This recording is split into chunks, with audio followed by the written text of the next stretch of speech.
Deməli, hər vaxtınız xeyir olsun dostlar. 2 həftədir demək olar ki, İctimai televiziyasının ən maraqlı verilişlərdən biri olan Maskaya baxıram.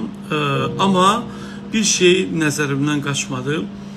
Bir neçə il bundan qabaq səhv etmirəmsə dostumuz Nigar Camal Şəbnəm Tovuzun adını çəkməklə bütün sosial medianı yazmağa vadar eləmişdi və bu günləri baxmayaraq ki, bu layihənin 1 milyon manatdan çox büdcəsi var bildiyimə görə və orada oturan dəyərli dostlarımız, sevdiyim insanlar münsiflərdədir. Bugün də bu layihə maraq toplamaq üçün Ofelia Şabanovanın, Kəmalə Günəşlinin, Şəbnəmin adları ilə bugün bütün medianı xəbər kimi zəbt edib.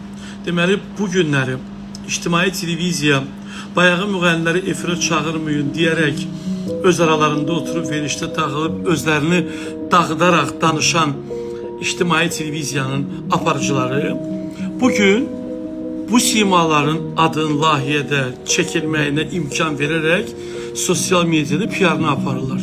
İndi gəlin danışaq. Əgər bu müğənnilər televiziya buraxılmamağını başta İctimai televiziya olmaqla Azərbaycan mədəniyyətini qorumaq lazımdır deməklə bu müğənnilər Azərbaycan mədəniyyətinə böyük bir zərbədir deyərək necə olur çəkilişlə həftələr öncə çəkilişli verilişdə İctimai televiziyada bu insanların adının çəkilməyinə imkan verirlər. Sizcə İctimai televiziya Ofelia Şabanovanı, Kəmalə Günəşlini, Şəbnəmi o layihəyə dəvət edərmi? Xeyr, etməz. Bu özü bir nədir?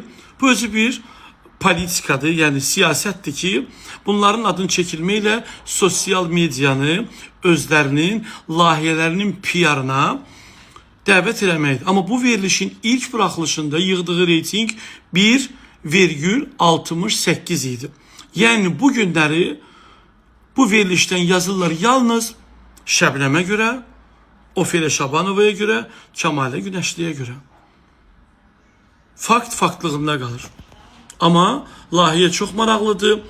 Çünki orada bilərəkdən elə bir simaların adını çəkilir ki, kütlə də bu simaları tanıyır və müzakirəyə səbəb olur.